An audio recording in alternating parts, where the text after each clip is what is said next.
ದೇವರಪಳ್ಳಿ ಎನ್ನುವ ಗ್ರಾಮದಲ್ಲಿ ಶಾಂತಮ್ಮ ಎನ್ನುವ ಮಹಿಳೆ ಇದ್ರು. ಅವರ ಇಬ್ಬರು ಮಕ್ಕಳಿಗೆ ಮದುವೆ ನಡೀತಾ ಇತ್ತು. ಆ ಮದುವೆಯಲ್ಲಿ ಶಾಂತಮ್ಮನ ಸಂಬಂಧಿಕರು ಹೀಗೆ ಕೇಳಿದ್ರು, ಚಿಕ್ಕಮ್ಮ, ಊಟ ಎಲ್ಲ ತುಂಬಾ ಚೆನ್ನಾಗಿತ್ತು. ಇಬ್ಬರಿಗೂ ಒಂದೇ ಮಂಟಪದಲ್ಲಿ ಮದುವೆ ಮಾಡಿ ಖರ್ಚನ್ನ ಕೂಡ ಕಡಿಮೆ ಮಾಡ್ಕೊಂಡ್ರಿ. ಹಾಗೆ ಮಾಡ್ಲಿಕ್ಕೆ ದೊಡ್ಡ ಕಾರಣನೇ ಇದೆಯಮ್ಮ. ವೆಣ್ಣಿಲಾ ಕಿಶೋರಿಗೆ ನಾವು ನೋಡಿರುವ ಸಂಬಂಧ. ಸಣ್ಣ ಮಗನಾದ ಸುರೇಶ್ ಆಸಿನಿ ಎನ್ನುವ ಹುಡುಗಿಯನ್ನು ನೋಡಿ ಪ್ರೀತಿ ಮಾಡ್ದ. ಅದಕ್ಕೇನೆ ದೊಡ್ಡ ಸೊಸೆ ತಂದಂತಹ ವರದಕ್ಷಿಣೆಯಲ್ಲೇ ಎಲ್ಲರಿಗೂ ಒಟ್ಟಿಗೆ ಮದ್ವೆ ಮಾಡಿಸಿದ್ದು. ಪರವಾಗಿಲ್ಲ ಚಿಕ್ಕಮ್ಮ, ಖರ್ಚು ಬಾಕಿ ಆಯ್ತು ಅಂತ ಯೋಚನೆ ಮಾಡ್ಬೇಕು. ಹೀಗೆ ಎಲ್ಲರೂ ಮಾತಾಡ್ತಾ ಇರುವಾಗ ಪಕ್ಕದಲ್ಲೇ ಇದ್ದಂತಹ ಕಾಂತಮ್ಮ, ಇವಾಗ ಅವರು ವರದಕ್ಷಿಣೆ ಏನು ಕೊಡದಿದ್ರೆ ಮದ್ವೆ ಆದ್ಮೇಲೆ ಕೊಡ್ಬೋದು. ಅದುವರೆಗೂ 2 ಸೊಸೆಯಂದಿರ್ನ ಒಂದೇ ರೀತಿ ಪಕ್ಷಪಾತ ಮಾಡದೆ ನೋಡ್ಕೊಳ್ಳಿ. ಆದ ಶಾಂತಮ್ಮ ಸರಿ ಎನ್ನುವ ಹಾಗೆ ಮಾತನಾಡ್ತಾ ಇದ್ರು. ಹೀಗೆ ಮದುವೆಯೆಲ್ಲ ಮುಗಿಯಿತು. ಮದುವೆಯಾಗಿ 1 ವಾರದ ನಂತರ ದೊಡ್ಡ ಸೊಸೆ ಮನೆಯ ಮುಂದೆ ಅಂಗಳವನ್ನು ಗುಡ್ಸ್ಕೊಂಡು ರಂಗೋಲಿಯನ್ನು ಹಾಕ್ತಾ ಇರುವುದನ್ನು ಶಾಂತಮ್ಮ ನೋಡಿ ತುಂಬಾ ಸಂತೋಷಪಟ್ರು. ಸೊಸೆಯನ್ನು ನೋಡಿ ಹೆಮ್ಮೆ ಪಟ್ರು. ಏನಮ್ಮ, ಎಲ್ಲ ಕೆಲ್ಸವನ್ನು ನೀನ್ ಮಾಡ್ತಾ ಇದೀಯಾ? ಆ ಸಣ್ಣ ಸೊಸೆ ಏನ್ ಮಾಡ್ತಾ ಇದ್ದಾಳೆ? ಅವಳು ಯಾವ ಕೆಲ್ಸನೂ ಮಾಡೋದಿಲ್ವಾ? ಅತ್ತೆ, ಇದ್ರಲ್ಲಿ ಏನಿದೆ ಅತ್ತೆ? ಯಾರು ಮೊದ್ಲು ಎದ್ದೇಳ್ತೀವೋ ಅವರು ಈ ಕೆಲ್ಸಗಳನ್ನ ಮಾಡೋದು. ಇದ್ರಲ್ಲಿ ನಮಗೇನಿಲ್ಲತ್ತೆ. ಏನಮ್ಮ ನೀನು ಲಕ್ಷಗಟ್ಲೆ ವರದಕ್ಷಿಣೆ ತಂದವಳು ನೀನು ಹೀಗೆ ಮಾತಾಡದಾ? ನಿನಗೆ ಏನ್ ಬೇಕು ಅಂತ ಹೇಳು, ಅವಳ ಕೈಯಾರೆ ಮಾಡಿಸ್ಕೊಂಡ್ಬಂದು ಕೊಡ್ತೀನಿ. ನೀನು ಆರಾಮವಾಗಿ ಟಿವಿ ಸೀರಿಯಲ್ ಅಂತ ನೋಡ್ಕೊಂಡಿರು, ಮತ್ತೆ ಎಲ್ಲ ನಾನ್ ನೋಡ್ಕೋತೀನಿ. ಆ ಮಾತನ್ನು ಕೇಳಿ ಅವಳು ಕೂಡ ಸರಿ ಅತ್ತೆ ಅಂತ ತುಂಬಾನೇ ಸಂತೋಷಪಟ್ಲು. ಅಷ್ಟರಲ್ಲಿ ಸುರೇಶ್ ಮನೆಯಿಂದ ಹೊರಗಡೆ ಬಂದ. ಸುರೇಶ್ ಹೊರಗೆ ಬಂದ ತಕ್ಷಣ ಶಾಂತಮ್ಮ 1 ಬಕೆಟ್ ನೀರನ್ನು ತೆಗೆದುಕೊಂಡು ಹೋಗಿ ಮಲಗಿರುವ ಆಸಿನಿ ಮೇಲೇನೆ ಚೆಲ್ಲಿದ್ರು. ಆಸಿನಿ ಒಂದೇ ಸಲ ಹೆದರಿ ಹೋಗಿ ಮೇಲೆ ಎದ್ದು ನಿಂತ್ಲು. ಅಬ್ಬಾ, ಇದೆಲ್ಲ ಏನು ಕನ್ಸ? ನಾನ್ ನಿಜವಾಗ್ಲೂ ಅತ್ತೆ ನನ್ ಮೇಲೆ ನೀರ್ ಹಾಕ್ಬಿಟ್ರು ಅಂತ ಎದ್ರಿಬಿಟ್ಟೆ. ಆಸಿನಿ ಹೊರಗೆ ಬಂದಾಗ, ಆಸಿನಿ, ಏನಮ್ಮ ಇಷ್ಟೊತ್ತು ನಿದ್ರೆ ಮಾಡ್ತಾ ಇದ್ದೀಯಾ? ಇದು ದೊಡ್ಡ ಕುಟುಂಬದಲ್ಲಿ ಎಲ್ಲರೂ ಬೇಗ ಎದ್ದು ಒಟ್ಟಿಗೆ ಸೇರಿ ಕೆಲಸ ಮಾಡಿದ್ರೆ ಕೆಲ್ಸನೂ ಆರಾಮವಾಗಿ ಮುಗಿಯುತ್ತೆ. ನಾಳೆಯಿಂದ ಬೇಗ ಎದ್ದು ಎಲ್ಲಾ ಕೆಲ್ಸ ಮಾಡ್ಬೇಕು. ಸರಿ ಅತ್ತೆ. ಉಳಿದ ಎಲ್ಲಾ ಕೆಲ್ಸವನ್ನು ಆಸಿನಿನೇ ಮಾಡ್ತಾ ಇದ್ಲು. ಆಗ ಅತ್ತೆ ವೆಣ್ಣಿಲನ್ ಜೊತೆ ಹೀಗೆ ಹೇಳಿದ್ರು, ಆಸಿನಿ ಕೆಲ್ಸ ಮಾಡ್ತಾ ಇದ್ದಾಳೆ, ನೀನು ಹೋಗಿ ಸ್ವಲ್ಪ ಹೊತ್ತು ವಿಶ್ರಾಂತಿ ತಗೊಮ್ಮ. ಹಾಗೆ ಅಂತ ಹೇಳಿದಾಗ ವೆಣ್ಣಿಲ ಕೂಡ ಏನು ಮಾತನಾಡದೆ ವಿಶ್ರಾಂತಿಯನ್ನು ತೆಗೆದುಕೊಳ್ಳಲು ರೂಮಿಗೆ ಹೋದ್ಲು. ಮರುದಿನದಿಂದ ಮನೆಯಲ್ಲಿ ಕತೆಗಳೇ ಬೇರೆಯಾಗಿತ್ತು. ಯಾಕೆ ಅಂದ್ರೆ ಯಾರು ಕೂಡ ನಿದ್ರೆಯಿಂದ ಎದ್ದೇಳಲೇ ಇರ್ಲಿಲ್ಲ. ಆಸಿನಿ ಮಾತ್ರ ಬೆಳಿಗ್ಗೆ ಬೇಗನೆ ಎದ್ದು ಮನೆಯೆಲ್ಲ ಗುಡಿಸಿ ರಂಗೋಲಿಯನ್ನೆಲ್ಲ ಕಷ್ಟಪಟ್ಟು ಹಾಕ್ತಾ ಇದ್ಲು. ಆ ನಂತರ ಎಲ್ಲರೂ ನಿದ್ರೆಯಿಂದ ಎದ್ರು. ಆ ನಂತರ ಎಲ್ಲರೂ ಬಂದು ಆಸಿನಿಯ ಬಳಿ ಟಿಫಿನ್ ಅನ್ನು ಹಾಕಿಕೊಡು ಅಂತ ಕೇಳ್ತಾ ಇದ್ರು. ಹೀಗೆ ಅವಳು ಹಾಕಿ ಕೊಡ್ತಾ ಇದ್ಲು. ಹೀಗೆ ದಿನಗಳು ಕಳೀತಾ ಇತ್ತು. ಆ ನಂತರ ಆಸಿನಿ ತನ್ನ ಅತ್ತೆಯ ಜೊತೆ, ಅತ್ತೆ, ಎಲ್ಲರೂ ಇದು ಹೋಟೆಲ್ ಆಗಿ ಯೋಚನೆ ಮಾಡ್ಕೊಂಡಿದ್ದಾರೆ. ಬೆಳಿಗ್ಗೆ ಬಂದ ತಕ್ಷಣ ಎಲ್ಲ ಕೆಲ್ಸ ಅವ್ರಿಗೆ ಏನ್ ಬೇಕು ಎಲ್ಲನೂ ಆರ್ಡರ್ ಮಾಡಿ ಹೋಗ್ತಾರೆ. ನಾನು ಎಲ್ಲ ಒಬ್ಳೆ ಮಾಡ್ತಾ ಇದ್ದೀನಿ. ವೆಣ್ಣಿಲಕ್ಕ ಮನೇಲಿ ಯಾವ ಕೆಲ್ಸನೂ ಮಾಡೋದಿಲ್ಲ. ನಾನು ಒಬ್ಳೆ ಎಲ್ಲ ಕೆಲ್ಸ ಮಾಡೋದು ನನಗೂ ಕಷ್ಟ ಆಗ್ತಿದೆ ಅತ್ತೆ. ಅವರಿಗೆ ನೀವೇ ಒಂದ್ ಮಾತನ್ನ ಹೇಳ್ಬೇಕು. ಹಾಗೆ ಹೇಳಿದ ತಕ್ಷಣ ಶಾಂತಮ್ಮ ಕೋಪದಿಂದ, ಯಾಕಮ್ಮ ಹೇಳ್ಬೇಕು? ಅವಳು ಈ ಮನೆಗೆ ಬಂದ ಮಹಾಲಕ್ಷ್ಮಿ. ಬರುವಾಗನೇ ವರದಕ್ಷಿಣೆ ಅಷ್ಟೊಂದು ತಂದಿದ್ದಾಳೆ. ನಾನೇ ಅವಳನ್ನ ಯಾವ ಕೆಲ್ಸ ಮಾಡ್ಬೇಡ, ವಿಶ್ರಾಂತಿ ತಗೋ ಅಂತ ಹೇಳಿದ್ದು. ಹಾಗಿರುವಾಗ ಮತ್ತೆ ನಾನೇ ಹೋಗಿ ಅವಳ ಜೊತೆ ಕೆಲ್ಸ ಮಾಡು ಅಂತ ಹೇಳದಾ? ಆಗ ಆಸಿನಿ ಅವಳ ಅತ್ತೆಯ ಬಳಿ, ಅತ್ತೆ, ವರದಕ್ಷಿಣೆ ಒಂದೇ ಜೀವನ ಅಲ್ಲಲ್ಲತ್ತೆ. ನನ್ನ ಒಬ್ಳು ಮನುಷ್ಯಾಗಿ ನೋಡಿ. ಒಬ್ಳೇ ಮನುಷ್ಯ ಇಷ್ಟು ಕೆಲ್ಸನ ಮಾಡ್ತಾ ಇರುವಾಗ ನಿಮಗೂ ನನ್ನ ನೋಡಿ ಬೇಜಾರಾಗಲ್ವಾ? ನಾನು ಕೂಡ ಒಬ್ಳು ಮನುಷ್ಯತಾನೆ. ಯಾಕಮ್ಮ, ಮದ್ವೆ ಆಗ್ಲಿಕ್ಕೆ ಮುಂಚೆ ಇದೆಲ್ಲ ಗೊತ್ತಾಗಿಲ್ವಾ? ಪ್ರೀತಿ ಮದ್ವೆ ಮಾಡ್ಕೊಂಡ್ರೆ ಇಷ್ಟೊಂದು ಕಷ್ಟನ ಅನ್ಭವಿಸ್ಬೇಕು ಅಂತ ಮತ್ ಯಾಕಮ್ಮ ಮಾತಾಡ್ತೀಯಾ? ಹಾಗೆ ಅಂತ ಶಾಂತಮ್ಮ ಮಾತನಾಡಿ ಅಲ್ಲಿಂದ ಮನೆಯೊಳಗೆ ಹೋದ್ರು. ನನಗೆ ಇವಾಗ ಅರ್ಥ ಆಯ್ತು. ನಮ್ಮ ಅತ್ತೆ ಬೇಕು ಅಂತಾನೆ ನನಗೆ ಈ ರೀತಿ ಎಲ್ಲ ಮಾಡದ. ಪ್ರೀತಿ ಮದ್ವೆ ಮಾಡ್ಕೊಂಡ್ಬಂದ್ರೆ ಈ ರೀತಿನೇ ವರದಕ್ಷಿಣೆ ತಂದಿಲ್ಲ ಅಂತ ಹಿಂಸೆ ಕೊಡ್ತಾರಾ? ಯಾರು ಏನು ಹೆಂಗೆ ಅಂತ ನಂಗೆ ಗೊತ್ತಾಯ್ತು. ಇನ್ ಮುಂದೆ ಏನ್ ಮಾಡ್ಬೇಕು ಅಂತ ನಾನು ಮಾಡ್ತೀನಿ. ಆಸಿನಿ ತನ್ನ ಗಂಡನಾದ ಸುರೇಶ್ ಜೊತೆ ಹೋಗಿ ನಡೆದ ವಿಚಾರವನ್ನೆಲ್ಲ ಹೇಳಿದ್ಲು. ಆಗ ಆ ಮಾತು ಕೇಳಿ ಸುರೇಶ್, ನೀನೇನು ಚಿಂತೆ ಮಾಡ್ಬೇಡ. ನಮ್ ತಾಯಿ ಏನ್ ಮಾಡ್ತಾರೆ ಏನು ಎಂತ ಅಂತ ಸ್ವಲ್ಪ ದಿನ ಗಮನಿಸು. ಆ ನಂತರ ನಾವು ಕೂಡ ಬದ್ಲಾಗೋಣ. ಹಾಗೆ ಹೇಳಿದಾಗ ಅದಕ್ಕೆ ಅವಳು ಸರಿ ಅಂತ ಒಪ್ಪಿಕೊಂಡ್ಲು. ಹೀಗೆ ಸ್ವಲ್ಪ ದಿನ ಕಳೆಯಿತು. ಅತ್ತೆಯ ಪ್ರವರ್ತನೆಯಲ್ಲಿ ಇನ್ನಷ್ಟು ಬದಲಾವಣೆಯಾಯಿತು. ಯಾವಾಗಲೂ ದೊಡ್ಡ ಸೊಸೆ ಮಲಗಿ ನಿದ್ರೆಯನ್ನೇ ಮಾಡ್ತಾ ಇದ್ಲು. ಎದ್ದೇಳ್ತಾನೆ ಇರ್ಲಿಲ್ಲ. ಅತ್ತೆ ಕೂಡ ದೊಡ್ಡ ಸೊಸೆಗೆ ಏನ್ ಬೇಕು ಅಂತ ನೋಡ್ಕೊಂಡು ಎಲ್ಲಾ ಸೌಕರ್ಯಗಳನ್ನು ಮಾಡಿಕೊಡ್ತಾ ಇದ್ರು. ಅವಳಿಗೆ ಏನ್ ತಿನ್ಲಿಕ್ಕೆ ಬೇಕು, ಅವಳ ಬಟ್ಟೆ ಒಗಿಬೇಕಂತ ಎಲ್ಲನೂ ಮಾಡಿ ಮಾಡಿ ಕೊಡ್ತಿದ್ರು. ಅದನ್ನ ನೋಡಿ ಆಸಿನಿ ಅವಳ ಮನಸ್ಸಲ್ಲಿ, ನಾನು ಪ್ರೀತಿ ಮಾಡಿ ಮದುವೆ ಮಾಡ್ಕೊಂಡ್ ಬಂದೆ ಅಂತ ನಾನು ವರದಕ್ಷಿಣೆ ತಂದಿಲ್ಲ ಅಂತ ಅತ್ತೆ ನನಗೆ ಬೇಕು ಬೇಕು ಅಂತಾನೆ ಈ ರೀತಿ ಮಾಡ್ತಾ ಇದ್ದಾರೆ. ನಾನು ಈ ವಿಷಯವನ್ನ ಆದಷ್ಟು ಬೇಗ ನನ್ನ ಗಂಡನಿಗೆ ತಿಳಿಸಿ ಹೇಗಾದ್ರೂ ಸ್ವಲ್ಪ ದಿನದಲ್ಲಿ ಈ ಮನೆ ಬಿಟ್ಟು ಹೋಗ್ಬಿಡ್ಬೇಕು. ಹೀಗೆ ಆಲೋಚನೆ ಮಾಡಿ ಆಸಿನಿ ತನ್ನ ಗಂಡನ್ ಜೊತೆ ವಿಷಯವನ್ನೆಲ್ಲ ಹೇಳಿದ್ಲು. ಆಗ ಸುರೇಶ್, ಅಮ್ಮನಿಗೆ ನೀನ್ ಯಾರು, ನಿನ್ ಫ್ಯಾಮಿಲಿ ಏನು, ನಿನಗೆ ಎಷ್ಟು ಆಸ್ತಿ ಇದೆ ಅಂತ ಏನು ನಮ್ಮ ಅಮ್ಮನ್ಗೆ ಗೊತ್ತಿಲ್ಲ. ಆ ವಿಚಾರವೆಲ್ಲ ಗೊತ್ತಾದ್ರೆ ಮಾತ್ರ ಎಲ್ಲನೂ ತಾರ್ಮಾರಾಗ್ಬಿಡುತ್ತೆ. ಮೊದ್ಲು ನಿನ್ ಮನೆಗೆ ಒಂದೇ ಹುಡುಗಿ, ನಿನಗೆ ಎಷ್ಟು ಆಸ್ತಿ ಇದೆ ಅಂತ ಎಲ್ಲ ನಮ್ಮ ಅಮ್ಮನ್ಗೆ ಗೊತ್ತಾಗ್ಬೇಕು. ನಿಮ್ಮಮ್ಮನಿಗೆ ಹಣನೇ ಮುಖ್ಯ ಅಂತ ನೀನು ಕೂಡ ಒಪ್ಕೋತಾ ಇದ್ದೀಯಾ? ನಿಮ್ಮ ತಾಯಿ ಅಂತ ಮನುಷ್ಯ ಜೊತೆ ಎಷ್ಟು ಕಾಲ ಅಂತ ನಾವು ಜೀವನ ಮಾಡಬಹುದು? ನಾವು ಬೇರೆ ಮನೆ ಮಾಡ್ಕೊಂಡೋಗೋದೇ ಒಳ್ಳೇದು. ನಾವು ಆ ರೀತಿ ಮಾಡಿದ್ರೆ ನೀನ್ ಈ ಮನೆಗೆ ಸೊಸೆಯಾಗಿ ಬಂದ್ಮೇಲೆನೆ ಈ ಕುಟುಂಬ ಒಡೆದೋಯ್ತು ಅಂತ ನಮ್ಮ ಅಮ್ಮ ಎಲ್ರ ಜೊತೆ ಹೇಳ್ಕೊಂಡು ಸುತ್ತಾಡ್ತಾರೆ. ಅದಕ್ಕೆ ನಾನು ಹೇಳಿದ ರೀತಿನೇ ನೀನ್ ಮಾಡು. ಹೀಗೆ ರಮೇಶ್ ತನ್ನ ಹೆಂಡತಿ ಜೊತೆ ಏನೋ ಒಂದು ವಿಚಾರವನ್ನು ಹೇಳಿದ. ಅವಳು ಕೂಡ ಸರಿ ಅಂತ ಅವಳ ತಂದೆ ತಾಯಿಗೆ ಕಾಲ್ ಮಾಡಿದ್ಲು. ಆಗ ಅವಳ ತಾಯಿ ರತ್ನ, ಇಲ್ ನೋಡಮ್ಮ, ನೀನು ಹೇಳಿದ ಮಾತ್ರಕ್ಕೆ ನಾನೀಗೆ ಮಾಡೋದಿಲ್ಲ. ಆದ್ರೂ ನೀ ಆ ಮನೆಯಲ್ಲಿ ಚೆನ್ನಾಗಿರ್ಬೇಕು ಅಂತ ನಾನ್ ನಿನ್ಗೆ ಚಿನ್ನ ತರ್ತೀನಿ. ನಿನಗೆ ಮಾತ್ರ ಅಲ್ಲ, ಆ ಮನೆಯಲ್ಲಿ ಎಷ್ಟು ಜನ ಇದ್ದಾರೋ ಅವ್ರೆಲ್ರಿಗೂ ತರ್ತೀವಿ. ಹಾಗೆ ಹೇಳಿದಾಗ ಆಸಿನಿ ಕೂಡ ತುಂಬಾ ಸಂತೋಷ ಪಟ್ಲು. ಆ ದಿನ ಕಳೆಯಿತು.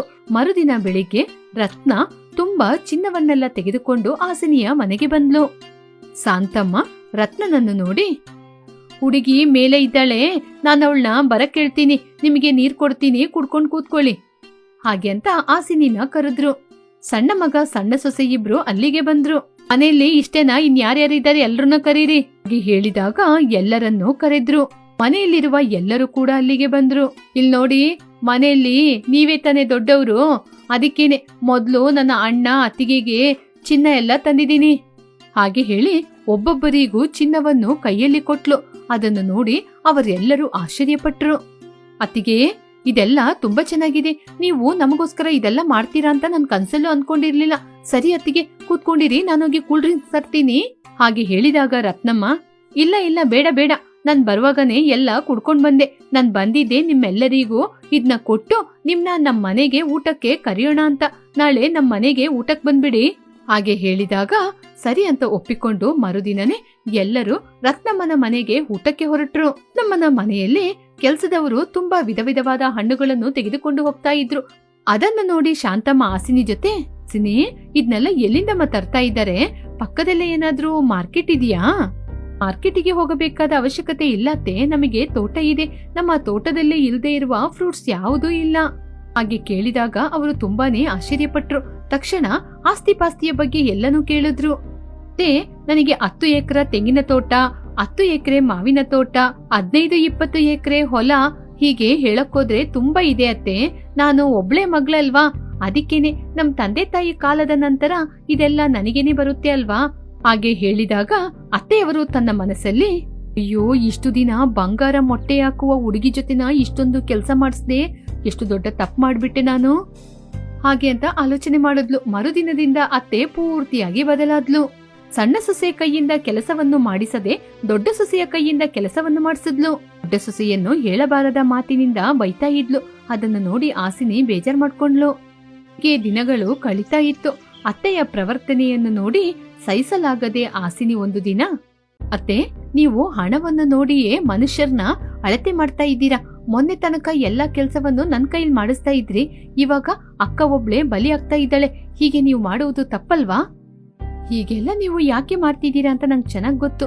ಹೀಗೆ ನಾಟಕವಾಡಿ ಪ್ರೀತಿನ ತೋರ್ಸ್ಬೇಡಿ, ಅದಷ್ಟು ಚೆನ್ನಾಗಿರಲ್ಲ. 2 ಸೊಸೆಂದಿರು ನಿಮಗೆ 2 ಕಣ್ಣು ಅಂತ ಆಲೋಚನೆ ಮಾಡಿ ಇಬ್ಬರನ್ನು ತುಂಬಾ ಚೆನ್ನಾಗಿ ನೋಡ್ಕೊಳ್ಳಿ. ಅದರಿಂದ ಈ ಕುಟುಂಬ ಕೂಡ ತುಂಬಾ ಚೆನ್ನಾಗಿರುತ್ತೆ. ಆಸಿನಿ ಎಲ್ಲರ ಮುಂದೆ ಮಾತನಾಡಿರುವುದನ್ನು ಕೇಳಿ ಶಾಂತಮ್ಮ ಏನು ಮಾತನಾಡದೆ ಮೌನವಾಗಿದ್ರು. ಅಂದಿನಿಂದ ಮನೆಯಲ್ಲಿ ಅಕ್ಕ ತಂಗಿಯರು ಇಬ್ಬರು ಸೊಸೆಯಂದಿರಾಗಿ ಸಂತೋಷವಾಗಿ ಎಲ್ಲಾ ಕೆಲಸವನ್ನು ಇಬ್ಬರು ಸೇರಿ ಮಾಡ್ತಾ ಇದ್ರು. ಅತ್ತೆಯ ಮಾತನ್ನು ಕಿವಿಗೇನೆ ಹಾಕಿಕೊಳ್ಳದೆ ಅನ್ಯೋನ್ಯವಾಗಿ ಇದ್ರು. ಶಾಂತಮ್ಮ ಸೊಸೆ ಇಬ್ಬರನ್ನು ನೋಡಿ ಇಬ್ಬರ ಬಳಿಯೂ ಕ್ಷಮೆಯನ್ನು ಕೇಳಿದ್ರು. ಅಂದಿನಿಂದ ಪ್ರೇಮ ವಿವಾಹ, ದೊಡ್ಡವರು ನೋಡಿದಂತಹ ವಿವಾಹ, ಆಸ್ತಿ ಪಾಸ್ತಿಯ ಬಗ್ಗೆ ಲೆಕ್ಕಾಚಾರ ಮಾಡುವುದನ್ನು ಬಿಟ್ರು. ದಿನಿಂದ ಎಲ್ಲರೂ ಸಂತೋಷವಾಗಿ ಜೀವನ ಮಾಡಿದ್ರು. ಒಂದು ಪಟ್ಟಣದಲ್ಲಿ ಇಬ್ಬರು ಅಣ್ಣ ತಮ್ಮಂದಿರಿದ್ರು. ಅವರು ಪಕ್ಕ ಪಕ್ಕನೆ ಮನೆಯನ್ನು ಕಟ್ಟಿಕೊಂಡಿದ್ರು. ದೊಡ್ಡವನು ಚೆನ್ನಾಗಿ ಹಣವನ್ನು ಸಂಪಾದನೆ ಮಾಡಿ ಬಂಗ್ಲೆಯನ್ನು ಕಟ್ಟಿದ್ದ. ಆದ್ರೆ ಸಣ್ಣವನು ಒಂದು ಸಣ್ಣ ಮನೆಯಲ್ಲಿದ್ದ. ಇಬ್ಬರಿಗೂ ಹೆಣ್ಣು ಮಕ್ಕಳಿದ್ರು. ದೊಡ್ಡವನ ಮಗಳು ಅಂಜನಾ, ಸಣ್ಣವನ ಮಗಳು ದಿವ್ಯಾ. ದೀಪಾವಳಿ ಹಬ್ಬದ ಸಮಯದಲ್ಲಿ, ಅಪ್ಪ ಈ ಸಲ ನನಗೆ ತುಂಬಾ ಕ್ರ್ಯಾಕರ್ಸ್ಗಳು ಬೇಕಪ್ಪ. ಸರಿ ಮಗಳೇ, ನೀನ್ ಬೇಕು ಅಂದ್ರೆ ನಾನು ತೆಗೆದುಕೊಡೋದಿಲ್ವಾ ಏನು? ಪಪ್ಪ ಈ ಸಲ ನಮ್ಮ ಕಾಲೋನಿಯಲ್ಲಿ ನಾವೇ ತುಂಬಾ ಕ್ರ್ಯಾಕರ್ಸ್ನ ಹೊಡಿಬೇಕು. ಸರಿ ಮಗಳೇ, ನೀವು ನಿಮ್ ಮಗಳು ಏನ್ ಕೇಳಿದ್ರು ಅದನ್ನ ತೆಗೆದುಕೊಡ್ತಾ ಇದ್ದೀರಾ. ಹಾಗೆಲ್ಲ ಮಾಡ್ಬೇಡಿ. ನೀವೀಗೆ ಮಾಡೋದ್ರಿಂದ ಅವಳಿಗೆ ಮುಂದೆ ಹಣದ ಬೆಲೆ ಏನು ಅಂತ ಗೊತ್ತಾಗಲ್ಲ. ಅದೆಲ್ಲ ಪರವಾಗಿಲ್ಲ, ಸಣ್ಣ ಹುಡುಗಿತಾನೆ ಬಿಟ್ಟಾಕು. ಹೌದು, ಅವಳಿಗಿಲ್ಲದೆ ನಾನು ಯಾರಿಗೋಸ್ಕರ ಸಂಪಾದನೆ ಮಾಡ್ತಾ ಇದ್ದೀನಿ ಹೇಳ್ ನೋಡೋಣ. ನೀವಿಬ್ರಿಗೆ ನನ್ನಿಂದ ಏನು ಹೇಳಲು ಸಾಧ್ಯ ಇಲ್ಲ. ಅವಳು ಬರ್ತಾ ಬರ್ತಾ ನನ್ ಮಾತೆ ಕೇಳ್ತಾ ಇಲ್ಲ. ಹಾಗೆ ಅಂತ ಬೇಜಾರ್ ಮಾಡ್ಕೊಂಡು ಮನೆಯೊಳಗೆ ಹೋದ್ಲು. ಅಂಜನಾ ಹೊರಗೆ ಬಂದು ದಿವ್ಯಾನ ನೋಡಿದ್ಲು. ನಿನಗೆ ಗೊತ್ತಾ, ಈ ಸಲ ನಮ್ಮಪ್ಪ ನನಗೋಸ್ಕರ ತುಂಬಾ ಕ್ರ್ಯಾಕರ್ಸ್ನ ತಗೊಂಬಂದ್ ಕೊಡ್ತೀನಿ ಅಂತ ಹೇಳಿದ್ರು. ಹೌದಾ? ಹೌದು. ಅದ್ರಲ್ಲಿ ಏನೇನಿರುತ್ತೆ ಅಂತ ಗೊತ್ತಾ ನಿನ್ಗೆ? ಇಲ್ಲ ಅಕ್ಕ, ಅದ್ನ ಇದುವರೆಗೂ ನಾನು ನೋಡ್ಲೇ ಇಲ್ಲ. ಹೌದು, ಮತ್ತೆ ಹೇಗೆ ನೋಡಿರ್ತೀಯ? ನಿಮ್ ತಂದೆ ಅದ್ನೆಲ್ಲ ನಿಂಗೆ ತಂದು ಕೊಟ್ರೆ ತಾನೇ ನೋಡೋದು. ಹಾಗೆಲ್ಲ ಏನೂ ಇಲ್ಲಕ್ಕ. ನಾನ್ ಕೇಳಿದ್ರೆ ನಮ್ ತಂದೆ ನನ್ಗೋಸ್ಕರ ಏನ್ ಬೇಕಾದ್ರೂ ತರ್ತಾರೆ. ಅದೆಲ್ಲ ಏನೂ ಇಲ್ಲ. ನಿಮ್ ತಂದೆ ಜೊತೆ ಹಣ ಇದ್ರೆ ತಾನೇ ನಿನ್ಗೋಸ್ಕರ ತಂದು ಕೊಡ್ಲಿಕ್ಕೆ ಇದ್ನಾ? ನೀನ್ ಬೇಕಾದ್ರೆ ನೋಡ್ತಾ ಇರು, ನಾನ್ ನಿನ್ನ ಹಾಗೇನೆ ಕ್ರ್ಯಾಕರ್ಸ್ನ ಹೇಗೆ ಸಿಡಿಸ್ತೀನಿ ಅಂತ. ಹೌದೌದು, ನಿನ್ ಜೊತೆ ಬಟ್ಟೆ ಆದ್ರೂ ಇದೆಯೋ ಇಲ್ವೋ ಹಾಗೆ ಅಂತ ಹೇಳಿ ಅಲ್ಲಿಂದ ಒಳಗಡೆ ಹೋದ್ಲು. ಆ ನಂತರ ದಿವ್ಯಾ ತುಂಬಾನೇ ದುಃಖ ಪಟ್ಕೊಂಡು ಮನೆಯೊಳಗೆ ಬಂದು ಅವಳ ತಾಯಿ ಜೊತೆ, ಅಮ್ಮ ನಾವು ಎಲ್ಲರ ಹಾಗೆ ದೀಪಾವಳಿ ಹಬ್ಬವನ್ನ ಆಚರಣೆ ಮಾಡಲ್ವಾ? ಯಾಕೆ ಮಾಡೋದಿಲ್ಲ? ಪ್ರತಿ ವರ್ಷ ನಾವು ಕೂಡ ದೀಪಾವಳಿ ಹಬ್ಬವನ್ನ ಆಚರಣೆ ಮಾಡ್ತಿದೀವಲ್ವಾ? ಹಾಗಲ್ಲಮ್ಮ, ಪಟಾಕಿನ ಸಿಡಿಸೋದಿಲ್ಲ ಅಲ್ವಾ, ನಾವು ಬರೀ ದೀಪವನ್ನು ಮಾತ್ರ ಹಚ್ಚಿಡ್ತೀವಿ. ದಿವ್ಯಾ, ನಾವು ಪಟಾಕಿನ ಸಿಡಿಸದಿದ್ರೆ ಏನಾಗುತ್ತೆ ಹೇಳಿ ನೋಡೋಣ. ಹಾಗಲ್ಲಮ್ಮ, ಅಕ್ಕನ ನೋಡು, ದೊಡ್ಡಪ್ಪನ ಜೊತೆ ಹೇಳಿ ತುಂಬಾ ಪಟಾಕಿನ ತಗೊಂಡ್ಬಂದು ಪ್ರತಿ ಸಲ ತುಂಬಾ ಪಟಾಕಿನ ಸಿಡಿಸ್ತಾರೆ.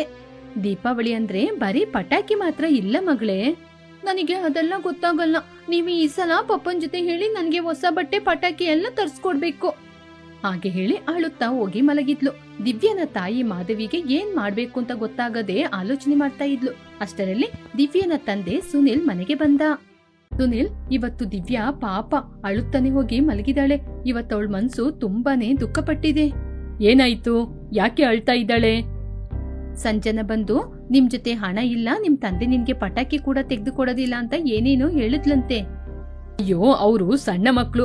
ಇವತ್ತು ಜಗಳ ಮಾಡ್ತಾರೆ, ನಾಳೆ ಸರಿ ಆಗ್ತಾರೆ. ಇಷ್ಟೊಂದು ಸಣ್ಣ ವಿಷಯಕ್ಕೆ ಏನು ಈ ಸಲ ಹೀಗೆ? ಸುನಿಲ್, ದಿವ್ಯಾ ಇವಾಗ ದೊಡ್ಡ ಹುಡುಗಿ, ಅವಳಿಗೆ ಎಲ್ಲನೂ ಅರ್ಥ ಆಗುತ್ತೆ. ಇವಾಗ ನನ್ನ ಏನ್ ಮಾಡಕ್ ಹೇಳ್ತಿದ್ಯಾ? ನನ್ನ ಕಷ್ಟಕ್ಕೆ ಮೀರಿ ಎಲ್ಲ ಕೆಲಸವನ್ನು ಮಾಡ್ತಾ ಇದ್ದೀನಲ್ವಾ? ನನಗೆ ಎಲ್ಲ ಗೊತ್ತು, ಆದ್ರೆ ಸಣ್ಣ ಹುಡುಗಿ ಅಲ್ವಾ, ಅದಕ್ಕೇನೆ ಹೇಳಿದೆ ನಾನು. ಸರಿ ಸರಿ, ಈ ಸಲ ನಾನು ದಿವ್ಯನಿಗೆ ಸಂತೋಷ ಪಡುವ ಹಾಗೆ ನನ್ ಕೈಯಲ್ಲಾಗಿದ್ನ ಏನಾದ್ರೂ ಒಂದು ಖಂಡಿತ ಮಾಡೇ ಮಾಡ್ತೀನಿ. ನೀವು ಅವಳಿಗೋಸ್ಕರ ಏನು ಮಾಡೋದ್ ಬೇಡ. ಎಂದಿನಂತೆ ಮಾಡುವ ಹಾಗೆ ಈ ಸಲನೂ ಒಂದು 4 ಮಣ್ಣಿನ ದೀಪವನ್ನು ತನ್ನಿ ಸಾಕು. ಮರುದಿನ ದೀಪಾವಳಿ. ಸಂಜನ ಮನೆಯಲ್ಲಿ ತುಂಬಾ ಪಟಾಕಿಗಳು, ಲೈಟಿಂಗ್ಸ್, ಫ್ರೆಂಡ್ಸ್ನೆಲ್ಲ ಮನೆಗೆ ಕರೆದಿದ್ರು. ಮಮ್ಮಿ, ನಾನು ಇವಾಗ ನನ್ನ ಫ್ರೆಂಡ್ಸ್ ಜೊತೆ ಹೋಗಿ ದೊಡ್ಡ ರಾಕೆಟ್ನ ಬಿಡ್ತೀನಿ ಮಮ್ಮಿ. ಅದೆಲ್ಲ ಆಮೇಲೆ, ಮೊದ್ಲು ದೇವರಿಗೆ ದೀಪ ಹಚ್ಚಿ ದೇವರ ಜೊತೆ ಬಂದು ಬೇಡ್ಕೊಮ್ಮ. ಮಮ್ಮಿ, ನೀವೇನ್ ಮಮ್ಮಿ, ದೀಪಾವಳಿ ಅಂದ್ರೆ ಪಟಾಕಿ ಸಿಡ್ಸೋದು, ನೀವೇನಂದ್ರೆ ದೀಪ ಇಡ್ಬೇಕು ಅಂತೀರಾ? ದೀಪಾವಳಿ ಅಂದ್ರೆ ಮೊದ್ಲು ದೀಪ ಇಡೋದು ಮಗಳೇ, ಇದೆಲ್ಲ ಆಮೇಲೆ ಬಂದಿದ್ದು. ನೀನು ಏನ್ ಬೇಕಾದ್ರೂ ಹೇಳು, ನಾನು ಹೋಗಿ ಮೊದ್ಲು ಪಟಾಕಿನ ಸಿಡಿಸ್ತೀನಿ. ನಿನ್ನ ತಂದೆ ನಿನ್ನ ತುಂಬಾ ಪ್ರೀತಿಯಿಂದ ಸಾಕ್ಬಿಟ್ಟಿದ್ದಾರೆ. ಅದಕ್ಕೇನೆ ನಾನು ಹೇಳೋ ಮಾತನ್ನ ನೀನು ಒಂದ್ ಮಾತು ಕೂಡ ನಂದು ಕೇಳ್ತಾ ಇಲ್ಲ. ಈ ಸಲ ನಾನು ಎಲ್ಲರಿಗೂ ಹೊಟ್ಟೆ ಉರಿಯುವ ಹಾಗೆ ಪಟಾಕಿನ ಸಿಡಿಸ್ತೀನಿ ನೋಡು, ಮುಖ್ಯವಾಗಿ ಆ ದಿವ್ಯಾ. ತಪ್ಪು ಅಂಜನಾ, ತಪ್ಪು. ಅವಳು ನಿನ್ ತಂಗಿ, ಬೇಕಂದ್ರೆ ಅವಳನ್ನ ಕೂಡ ಕರ್ಕೊಂಡು ನಿನ್ ಜೊತೆ ಇರುವ ಪಟಾಕಿ ಕೊಟ್ಟು ಸಿಡ್ಸು. ನೋ ವೇ, ನನ್ ಕ್ರ್ಯಾಕರ್ಸ್ನ ಯಾವುದೇ ಕಾರಣಕ್ಕೆ ಅವಳಿಗೋಸ್ಕರ ಕೊಡೋದಿಲ್ಲ. ಮತ್ತೊಂದು ಕಡೆ ದಿವ್ಯಾ ತನ್ನ ಕುಟುಂಬ ಪರಿಸ್ಥಿತಿಯನ್ನು ಅರ್ಥ ಮಾಡಿಕೊಂಡು ತನ್ನ ಮನಸ್ಸಲ್ಲಿ, ಈ ಸಲ ನಾನು ನನ್ನ ಮನೆಯಲ್ಲಿ ದೀಪಾವಳಿ ಹಬ್ಬದ ಪ್ರಯುಕ್ತ ದೀಪನ ಬೆಳಗಿಸ್ತೀನಿ. ನಮ್ ತಂದೆ ಮೊದ್ಲೇ ತುಂಬಾ ಕಷ್ಟಪಡ್ತಿದ್ದಾರೆ. ಅಷ್ಟರಲ್ಲಿ ಸುನಿಲ್ ಬಂದ. ಕೈಯಲ್ಲಿ ಒಂದು ಸಣ್ಣ ಪ್ಯಾಕೆಟ್ ಅನ್ನು ತೆಗೆದುಕೊಂಡು ಬಂದ. ದಿವ್ಯಾ, ನಿನಗೋಸ್ಕರ ಒಂದು ಸರ್ಪ್ರೈಸ್ ಇದೆ ನೋಡಮ್ಮ. ಏನಪ್ಪ? ನಿನಗೋಸ್ಕರ ಹೊಸ ಬಟ್ಟೆ, ಸ್ವಲ್ಪ ಪಟಾಕಿ, ಸುರುಸುರುಗಡ್ಡಿ ಎಲ್ಲ ತಂದಿದ್ದೀನಿ. ನಿಜನ ಪಪ್ಪ? ನನ್ಗೋಸ್ಕರನಾ? ಹೌದು ಮಗಳೇ, ಈ ಸಲ ನೀನು ಕೂಡ ಪಟಾಕಿನ ಸಿಡಿಸ್ಬೇಕಲ್ವಾ? ಸಾರಿ ಪಪ್ಪ, ನಿನ್ನೆ ನಾನು ಅಳ್ತಾ ಇದ್ದೆ ಅಂತ ತಾನೇ ಇದೆಲ್ಲ ನೀವು ತಗೊಂಬಂದಿದ್ದು. ನನ್ ಮಗಳಿಗೋಸ್ಕರ ನಾನು ಇಷ್ಟು ಕೂಡ ಮಾಡಲ್ವಾ? ಹೋಗಮ್ಮ, ಬೇಗ ಹೋಗಿ ಈ ಬಟ್ಟೆನ ಹಾಕೋ. ಹಾಗೆ ಹೇಳಿ ಅಲ್ಲಿಂದ ಈ ಕಡೆ ಬಂದ. ತಕ್ಷಣ ಮಾಧವಿ ಗಂಡನನ್ನು ನೋಡಿ, ರೀ, ಇದನ್ನೆಲ್ಲ ನೀವು ಎಲ್ಲಿಂದ ತಗೊಂಬಂದ್ರಿ? ನನ್ ಜೊತೆ ಇದ್ದ ಸ್ವಲ್ಪ ಹಳೆ ವಸ್ತುಗಳನ್ನ ಕೊಟ್ಬಿಟ್ಟೆ. ನನ್ನ ಮಗಳ ನಗುವಿನ ಮುಂದೆ ಅದೆಲ್ಲ ನನಗೆ ಏನೂ ಇಲ್ಲ. ಆದ್ರೂ ಸುನೀಲ್, ನಾವು ನಮ್ಮ ಮಗಳಿಗೆ ಎಲ್ಲವನ್ನೂ ಹೇಳಿ ಬೆಳೆಸ್ಬೇಕು. ಪರವಾಗಿಲ್ಲ, ಅವಳು ಸಣ್ಣ ಹುಡುಗಿ ಅಲ್ವಾ, ಹೋಗ್ತಾ ಹೋಗ್ತಾ ಅವಳೇ ಅರ್ಥ ಮಾಡ್ಕೋತಾಳೆ. ಅದು ಕೂಡ ನಿಜನೇ ರೀ. ಸರಿ, ನೀನು ಮನೆಯಲ್ಲಿರುವ ಕೆಲಸಗಳನ್ನ ಮಾಡ್ಕೋ, ನಾನು ಹೊರಗಡೆ ಹೋಗಿ ಬರ್ತೀನಿ. ಹಾಗೆ ಅಂತ ಹೇಳಿ ಅವನು ಹೊರಗಡೆ ಹೋದ. ಈ ಕಡೆ ಅಂಜನನ ಮನೆಯಲ್ಲಿ ಪಟಾಕಿ ಸಿಡಿಸಲು ಆರಂಭಿಸಿದ್ರು. ಆ ನಂತರ ಅಂಜನಾ ದಿವ್ಯನ ಬಳಿ ಬಂದ್ಲು. ಏ ದಿವ್ಯಾ, ನೋಡ್ದ ನನ್ ಪಟಾಕಿ ಶಬ್ದ? ಇಂಥ ಪಟಾಕಿನ ನೀನು ಸಿಡಿಸಿದೀಯಾ? ಇಲ್ಲ, ಆದ್ರೆ ನನ್ ತಂದೆ ಕೂಡ ನನಗೋಸ್ಕರ ಪಟಾಕಿನ ತಗೊಂಬಂದಿದ್ದಾರೆ. ಹೌದಾ? ಎಲ್ಲಿ ತೋರ್ಸು. ಇದೋ ಇದೇ. ಏನು ಇದನ್ನ ನಾನು 5 ನಿಮಿಷದಲ್ಲಿ ಹೊಡೆದಾಕ್ ಬಿಡ್ತೀನಿ, ಗೊತ್ತಾ? ಪರವಾಗಿಲ್ಲ, ನಾನು ಇದನ್ನೇ ಹೊಡಿತೀನಿ. ನಮ್ ತಂದೆ ನನಗೋಸ್ಕರ ಪ್ರೀತಿಯಿಂದ ತಂದಿರೋದು. ಹೌದೌದು, ಪ್ರೀತಿ ಹೀಗೆ ಎಲ್ಲ ಬರೋದಿಲ್ಲ, ಹಣ ಇದ್ರೆ ಮಾತ್ರ ಬರೋದು. ಹೀಗೆ ತುಂಬಾ ಕೇವಲಪಡಿಸಿ ಮಾತಾಡಿದ್ಲು. ಹೀಗೆ ಸಂಜೆ ಆಯಿತು. ಅಂಜನಾ, ಬೆಳಿಗ್ಗೆಯಿಂದ ನಿನ್ ಗಲಾಟೆ ತುಂಬಾನೇ ಜಾಸ್ತಿ ಮೀರೋಯ್ತು. ಇವಾಗ್ಲಾದ್ರೂ ಬಂದು ಮನೆ ಸುತ್ತ ದೀಪವನ್ನಿಟ್ಟು ಬೆಳಗಿಸು ಬಾ. ನಾನ್ ಬರಲ್ಲಮ್ಮ, ನಾನು ಹೋಗಿ ಪಟಾಕಿ ಸಿಡಿಸ್ಬೇಕು. ಬೆಳಿಗ್ಗೆಯಿಂದ ಅದೇ ತಾನೇ ಮಾಡ್ತಾ ಇದ್ದೀಯಾ? ಒಂದು ಗಳಿಗೆ ಆದ್ರೂ ನನಗೇನಾದ್ರೂ ಒಂದು ಸಹಾಯ ಮಾಡ್ದ ನೀನು? ಅಮ್ಮ, ನೀನೇ ಹೋಗಿ ಮಾಡ್ಕೊ, ನಾನ್ ಬರಲ್ಲ. ಮತ್ತೊಂದು ಕಡೆ ದಿವ್ಯಳ ತಂದೆ ಸುನೀಲ್, ಬಾ ಮಗಳೇ, ನಾವು ಹೋಗಿ ದೀಪನ ಬೆಳಗಿಸೋಣ. ಈ ಬೆಳಕಲ್ಲಿ ನಮ್ಮ ಅಂಧಕಾರ ದೂರ ಆಗ್ಬೇಕು. ಪಪ್ಪ, ದೀಪಾವಳಿ ಅಂದ್ರೆ ಇದೇನಾ? ಇಲ್ಲ ಮಗಳೇ, ಈ ದೀಪಾವಳಿ ಅಂದ್ರೆ ಕತ್ತಲಿಂದ ಬೆಳಕಿಗೆ ಬರುವುದು. ಅದಕ್ಕೇನೆ ಪ್ರತಿ ದೀಪಾವಳಿ ಹಬ್ಬದ ದಿನ ನಾವು ದೀಪವನ್ನು ಬೆಳಗಿಸೋದು. ನೋಡು ಪಾಪು, ದೀಪಾವಳಿ ಅಂದ್ರೆ ದೀಪವನ್ನು ಬೆಳಗಿಸಿ ಸಂತೋಷವನ್ನು ಹಂಚಿಕೊಳ್ಳುವುದು. ಸರಿ ಪಪ್ಪ, ಹಾಗಾದ್ರೆ ನಾನು ಈ ದೀಪವನ್ನು ಅಕ್ಕನ ಮನೆ ಜಗಲಿ ಮೇಲೆ ಕೂಡ ಇಡ್ತೀನಿ. ಅಲ್ಲಿಗಲ್ಲ, ಯಾಕಮ್ಮ? ಅವರ ಮನೆ ಸುತ್ತಲೂ ಈ ರೀತಿ ದೀಪನ ಇಡ್ಲೇ ಇಲ್ಲ, ಬರೀ ಕರೆಂಟ್ ದೀಪ ಮಾತ್ರ ಇದೆ. ದಿವ್ಯಾ ಆ ಸಣ್ಣ ಮಣ್ಣಿನ ದೀಪವನ್ನು ತೆಗೆದುಕೊಂಡು ಬಂದು ಅಂಜನ ಮನೆ ಮುಂದೆ ಇಟ್ಲು. ಅಂಜನಾ, ದೀಪ ನಿನಗಿಂತ ತುಂಬಾ ಸಣ್ಣವಳು, ಆದ್ರೂ ನೋಡು ಅವಳು ಎಷ್ಟು ಚೆನ್ನಾಗಿ ಅವರ ಮನೆ ಮುಂದೆ ದೀಪ ಇಟ್ಟಿದ್ ಮಾತ್ರವಲ್ಲದೆ ಇಲ್ಲೂ ಇಡ್ತಾ ಇದ್ದಾಳೆ. ಅಮ್ಮ, ಅವ್ರ ಜೊತೆ ಹಣ ಇಲ್ಲ, ಅದಕ್ಕೇನೆ ಹೀಗೆ ಮಾಡ್ತಾ ಇದ್ದಾರೆ. ತಪ್ಪು ಅಂಜನಾ, ಕನಿಷ್ಠ ಮನೆಯೊಳಗೆ ಬಂದು ದೇವರಿಗೆ ಕೈ ಮುಗಿ ಬಾ. ನಾನು ಬರದಿಲ್ಲ. ಆದ್ರೆ ದಿವ್ಯಾ ಮಾತ್ರ ಅವಳ ತಂದೆ ತಾಯಿಯ ಮಾತನ್ನು ಕೇಳಿ ದೇವರಿಗೆ ದೀಪ ಇಟ್ಟು ಪೂಜೆ ಮಾಡಿದ್ರು. ಸ್ವಲ್ಪ ಸಮಯದಲ್ಲಿ ಅವರ ಮನೆಗೆ ಒಬ್ಬ ವ್ಯಕ್ತಿ ಬಂದ. ಇಲ್ಲಿ ನೋಡಿ, ನಾನು ಈ ಬೀದಿಯಲ್ಲಿರುವ ಮಕ್ಕಳಿಗೆ ಪಟಾಕಿಯನ್ನು ಕೊಡ್ಬೇಕು ಅಂತ ಬಂದಿದ್ದೀನಿ. ನಿಮ್ಮ ಮಗಳಿಗೂ ಕೊಡ್ತಾ ಇದ್ದೀನಿ. ಯಾಕೇರಿ ಇದೆಲ್ಲ? ಹೌದು, ಪಟಾಕಿ ಸಿಡಿಸಿದ್ರೆ ಮಾತ್ರನಾ ಹಬ್ಬ? ಹಾಗೆ ಎಲ್ಲ ಏನೂ ಇಲ್ಲ. ಆದ್ರೆ ಬೆಳೆಯೋ ಮಕ್ಕಳಿಗೆ ಪಟಾಕಿ ಕೊಡುವುದು ನನ್ನ ಜವಾಬ್ದಾರಿ. ನಾನ್ ಕೊಡ್ತಾ ಇದ್ದೀನಿ. ಹಾಗೆ ಅಂತ ಕೊಟ್ಟು ಹೊರಟು ಹೋದ. ಸಂಜನಾ ಕೈಯಲ್ಲಿರುವುದಕ್ಕಿಂತ ಅಧಿಕ ಪಟಾಕಿ ಇಲ್ಲಿ ಇತ್ತು. ಅದರಿಂದ ಅಂಜನಾ, ಹೌದು, ಇದೆಲ್ಲ ಎಲ್ಲಿಂದ? ನಾನು ತಾಯಿಯನ್ನು ಶ್ರದ್ಧೆಯಿಂದ ಪೂಜೆ ಮಾಡಿದೆ, ಅವರೇ ನಂಗೆ ಕೊಟ್ಟಿದ್ದು. ಹೌದು, ನೀನ್ ಯಾಕೆ ನನ್ ಮನೆ ಮುಂದೆ ದೀಪ ಇಟ್ಟೆ? ಅಕ್ಕ, ನೀನು ಪಟಾಕಿನ ಸಿಡಿಸ್ತಾ ಇದ್ದೆ, ನಾನು ದೀಪನ ಬೆಳಗಿಸ್ತಾ ಇದ್ದೆ. ಎರಡೂ ಸೇರಿದ್ರೆ ಮಾತ್ರ ತಾನೇ ಅಕ್ಕ ದೀಪಾವಳಿ ಹಬ್ಬ ಆಗೋದು. ದಿವ್ಯಾ, ನಾನ್ ನಿನ್ಗೆ ಬೇಜಾರ್ ಮಾಡ್ಬಿಟ್ಟೆ ಅಲ್ವಾ? ಅಕ್ಕ, ಪರವಾಗಿಲ್ಲ ಅಕ್ಕ, ಬಾ ಅಕ್ಕ, ನಾವಿಬ್ರು ಸೇರಿ ಪಟಾಕಿನ ಹೊಡಿಯೋಣ. ಅಷ್ಟರಲ್ಲಿ ಅಂಜನನ ತಾಯಿ ಲಕ್ಷ್ಮಿ ಹೊರಗಡೆ ಬಂದು, ಏನಾಯ್ತು ಅಂಜನಾ? ಅಮ್ಮ, ನಾನ್ ತಪ್ಪು ಮಾಡ್ಬಿಟ್ಟೆ. ದಿವ್ಯನ ಬಳಿ ಬಂದು ಹಣದ ದುರಂಕಾರದಿಂದ ಏನೇನೋ ಮಾತಾಡ್ಬಿಟ್ಟೆ. ಇವಾಗ ನಂಗೆ ಅರ್ಥ ಆಯ್ತು, ದೀಪಾವಳಿ ಅಂದ್ರೆ ಶ್ರದ್ಧೆಯಿಂದ ದೀಪವನ್ನು ಬೆಳಗಿಸುವುದು ಅಂತ. ಸರಿ ಸರಿ, ಪರವಾಗಿಲ್ಲ, ಈ ಸಲ ಆದ್ರೂ ಗೊತ್ತಾಯ್ತಲ್ವಾ? ಹಾಗೆ ಅಂತ ಇಬ್ಬರು ಸೇರಿ ತುಂಬಾ ಸಂತೋಷದಿಂದ ಪಟಾಕಿಯನ್ನು ಹೊಡೆದ್ರು. ಹೌದು, ನಿಮ್ ತಂದೆ ತಂದಿರುವ ಪಟಾಕಿಯನ್ನು ಮೊದಲು ಹೊಡೆಯೋಣ. ಇಬ್ಬರು ಸೇರಿ ಸಣ್ಣ ಸಣ್ಣ ಪಟಾಕಿಯನ್ನು ಸಿಡಿಸೋಣ ಅಂತ ಒಂದು ರಾಕೆಟ್ ಅನ್ನು ಮೊದಲು ಬಿಟ್ರು. ದೀಪಾವಳಿಯ ಆನಂದ ಪಟಾಕಿಯಲ್ಲಿಲ್ಲ, ಒಂದು ಸಣ್ಣ ದೀಪದಲ್ಲಿಯೇ ಇರೋದು. ನೀವು ಎಲ್ಲರೂ ಕೂಡ ದೀಪಾವಳಿ ಹಬ್ಬವನ್ನು ಸಂತೋಷದಿಂದ ಆಚರಣೆ ಮಾಡಿ. ಎಲ್ಲರಿಗೂ ದೀಪಾವಳಿ ಹಬ್ಬದ ಶುಭಾಶಯಗಳು.